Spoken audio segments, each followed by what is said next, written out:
Good මෝනිං යාළුවනේ. ඔන්න අදත් වෙනද වගේම හරි ආදරෙන් පිළිගන්නවා අපේ ජොයිෆුල් ට්‍රියෝ channel එකට. උදෙන්ම මම මේ පොඩි වැඩක් කරන්න ගත්තා.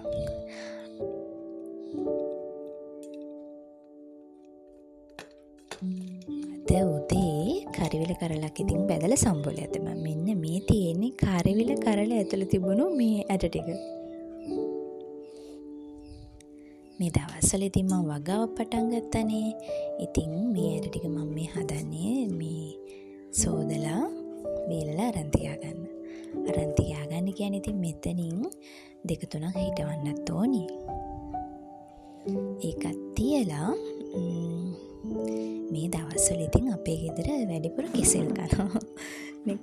මේ දවස්වල විතරක් නෙමෙයි. වෙනදට නම් ඉතින් වගාව නැති දවසට ඉතින් මේ කෙසෙල් පොත්ත කෙලින්ම යනවනේ මේ කුණුගොඩට.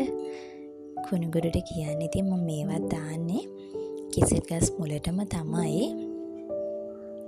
හැබැයි ඉතින් මේ දවස්වල මම කරන්නේ මේ කෙසෙල් පොතු එකතු කරනවා. මේවා ඉතින් විසි කරලා බෑනේ. ගොඩාක්ම පෝෂ්‍ය පදාර්ථ තියෙන දේවල්නේ මේවා. මම කරන්නේ ඉතින් මෙන්න මෙහෙම එවෙලෙම හරි පස්සේ හරි මෙන්න මෙහෙම කෙසෙල් පොත්ත චූඩියට එලා ගන්නවා. එහෙනම් යමුද බලන්න මගේ කෙසෙල් පොතු කොච්චරක් තියෙනවද කියලා බලන්න.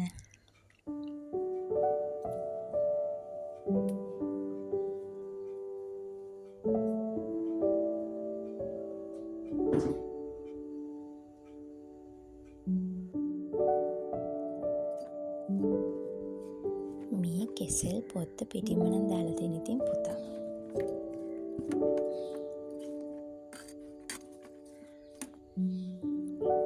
කෙසෙල් පොත්ත ටික වතුර දාලා සතියක් විතර තමයි පල් කරන්න ඕනේ. මං හදන්නේ අද මේ තේන ටික පල් වෙන්න දාන්න.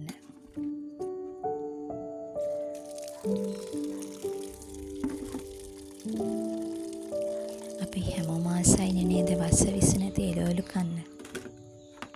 ගෙදරම හදාගන්න දේවල්. ඉතින් එතකොට ඇත්තටම ඉතින් වස ගහලත් නැහැ.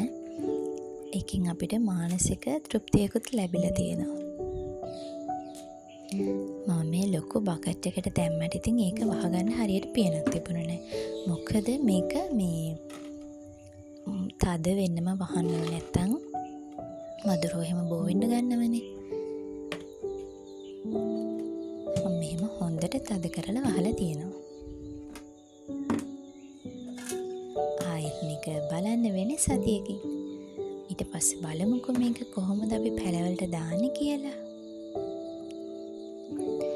මොන වැඩේ කරන්න ආවත් පේනව නේද ඉතින්. චුටක් ඉතින් ඔළුව අත ගාලා හොරතල් කළාම හරි. ඊටත් පස්සේ අපේ සුපුරුදු කාලසටහන.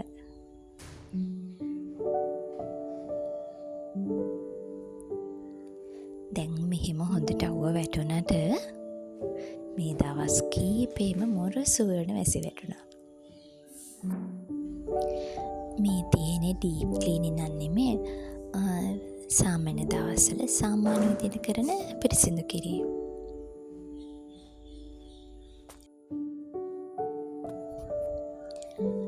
මේවා ඉතින් මෙතනින් ඉවරයි ආයෙත් මේක කරන්න ඕන වෙන්නේ නැහැ කියලා හිතන වැඩ නම් නෙමෙයි.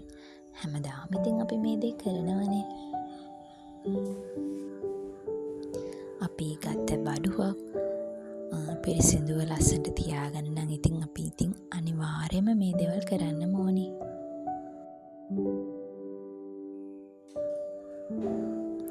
බඩු ගොඩාක්ම නැති එකට නම් මට හරිම සතුටුයි. මෙන්න මේ වැඩෙත් ඉවර කරලා එළියට යමුකෝ. අපි කෙල්ල දෙන්න කරපු බලු වැඩක් තියෙනවා මේ තියෙන්නේ. මේක නම් ඉතින් චූටි එක්කෙනා නෑ මේ ලොකු එක්කෙනා තමයි කරලා තියෙන්නේ. මේකේ සිමෙන්ති තමයි තිබුණේ. පේනවා නේද? උරෙත් ඉරලා සිමෙන්ති ටිකත් ඔක්කොම බිමට දාලා මේ දෙන්න ඉතින් කරන්නේ මට වැඩ වැඩි කරන එකම තමයි හැම වෙලේම. දැන් මම මේක කරද්දී එයා මුකුත් කරේ නෑ වගේ තමයි බලාගෙන ඉන්නෙත්.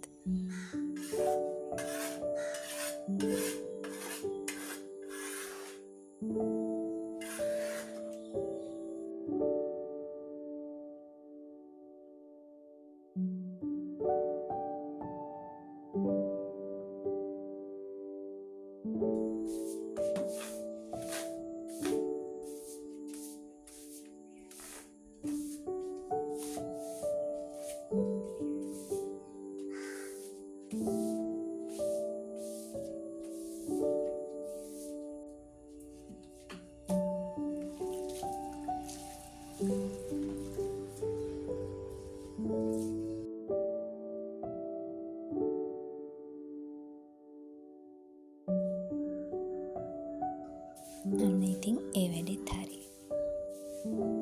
දැන් ඉතින් මේ සිමෙන්ති ටික ආයෙ දාන්න ඕන වෙන බෑග් එකකට. ඊටත් පස්සේ මිදුලත් චුට්ටක් අතු ගාලා ඉන්න හිතුණා. මොකද කොලක් තියෙන නිසා ගොඩාක් වැඩි වුණාම උදේ කරන රාජකාරි වලින් එකක් අතාරින්න වෙනවා. මොකද නැත්තම් ඔක්කොම බදාගෙන කරොත් කරන්න වෙන්නේ නැහැනේ. මං ඉතින් මිදුලත් අතු ගාලා දාලා මුණකටත් සෝදගෙන ඔන්න ආවා. අතරමඟ නවත්තලා තිබුණු වැඩක් කරන්න. මට ඉතින් ගොඩක් ආසාවක් තිබුණා මේ ෂර්ට් බ්ලවුස් එකක් මහගන්න මේ කහ පාටි. මම ඉතින් ඊරෑ මැව්වා ෂර්ට් එක. දැන් ඉතින් මේ තියෙන්නේ මේ ෂර්ට් එකත් මහලා ඔක්කොමත් ඉවරුණාට පස්සේ හිතුණා පොකට් දෙකක් අල්ලන්න ඕනේ කියලා. ඒක තමයි මේ කරන්න යන්නේ. මම ඉතින් හැමදාම කියනවානේ අපි තමයි අපේ ජීවිතවල වටිනාකමක් දෙන්න ඕනි කියලා. ඉතින් ඇත්තටම මම ගාව විතරක් නෙමෙයි අපි හැමෝම ගාව වටිනම පුද්ගලයෙක් ඉන්නවා. වටින අදහස්, වටින ගති පැවතුම්, වටින දක්ෂතා, උත්සාහයන් හැම දෙයක්ම අපි ගාව තියෙනවානේ. හැබැයි වෙලාවකට අපිට මේවා පේන්නේ නැහැ. අපේ ඇතුළේ ඉන්න කෙනාම අපිට පේන්නේ නැහැනේ. ඉතින් අපිම තමයි එයාව හොයලා උඩට ගන්න ඕනේ. සමහරක් අය ජීවිතේ එපා වෙලා මැරෙන්න යන අය ඉන්නව නේද? එයාලා චුට්ටක් වෙලා කල්පනා කරලා බැලුවොත් එයාලගේ මඟ ඇතුළේ තියෙන වටිනාකම්, එයා ළඟ තියෙන උත්සාහය, එහෙම එයාලා චුට්ටක් හරි හිතුවනම් එයාලගේ ලස්සන ජීවිතේ විනාශ කරගන්නේ නෑ නේද? මේ දවස්වල ගොඩක් මේ වහන්න හම්බෙනවනේ. ඉතින් ඒ වහන්න ඇහිදී මට හිතෙන්නේ හරිම අපරාධනේ වටින ජීවිත කියලා.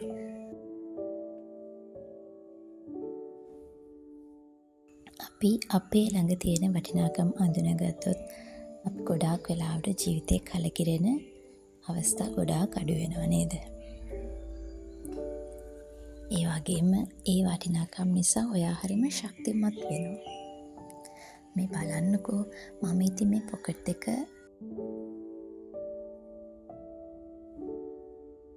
මේ තියලා බලන්නේ කොතනද මේ පොකට් එක අල්ලන්නේ කියලා.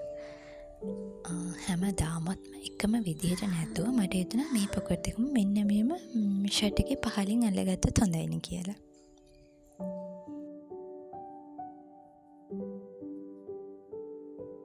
ඉන්නක මං ඉතින් ඒ වැඩෙත් ඉවරම කරලා ඉන්න.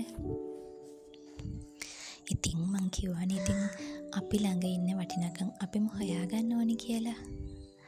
මම පොතක කියවලා තියෙනවා අපේ වටිනාකම් හඳුනගන්න පුළුවන් ආකාර දෙකක් තියෙනවලු. ඉතින් ඒක තව කෙනෙක් නෙමේ වටිනාකම් අඳුනගන්නේ. ඇත්තටම මගේ ළඟ තියෙන වටිනාකම් අඳුනගන්න පුළුවන් මටම විතරයි. ඒ පොතේ මෙන්න මෙහෙම තමයි තිබුණේ. අපි සංසුන් වෙලාවක කොලෙකුයි පෑනෙකුයි අරගෙන ලියන්න ඕනෙලු අපේ ජීවිතවල තියෙන සැඟවුණු වටිනාකම් මොනවද කියලා.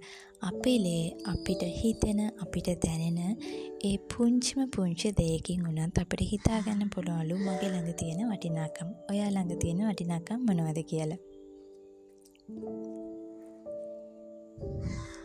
ඉතින් දවසක ඔන්න ඕගොල්ලොත් කරලා බලන්නකෝ. හැබැයි මේක මනස ගොඩාක්ම කලබලකාරී වෙලාවක නෙමෙයි. මනස හරිම සංසුන් සතුට හිතන වෙලාවක. කොලේක ලියන්නත් ඕනේ නිකමටම අපි හිතලා බැලුවොත් මට කරන්න පුළුවන් මොනවද කියලා, ඔයාට කරන්න පුළුවන් මොනවද කියලා. ඇත්තටම එහෙම බැලුවොත් අපේ ජීවිතේ අපිට ගොඩාක්ම ලස්සන කරගන්න පුළුවන් නේ. ඔන්න යාළුවනේ කතාවෙන් කතාවයි මම ෂර්ට් එක මහලා ඉවර කරා. ඉතින් මම තවත් ගවුමක් ඊරෑම කපලා තිබ්බා. දැන් මේ හදන්නේ අන්නේ ගවුම මහගන්න. ඔයගොල්ලෝ දන්නවනේ මගේ vlog බලන අය නම් දන්නවා මම කඩේට ගිහිල්ලා ඇඳුමක් ගන්නේ නැහැ. ගොඩක් වෙලාවට නෙමෙයි කොහොමත්ම ගන්නේ නැහැ. ගිහිල්ලා බලලා ආවත් මට එහෙම ගන්න හිතෙන්නේ නැහැ.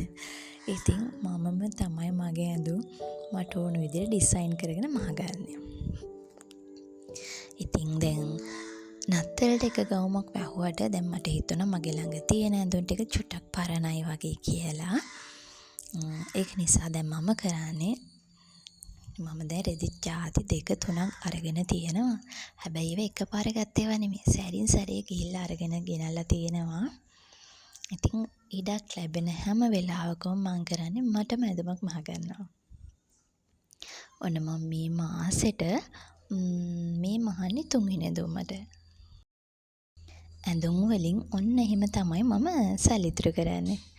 ඉතින් සාමාන්‍ය මම ආස විදිහේ දිග වගේ ගවුමක් ගන්න ගියොත් 2500ක් 3000ක් විතර යනවනේ.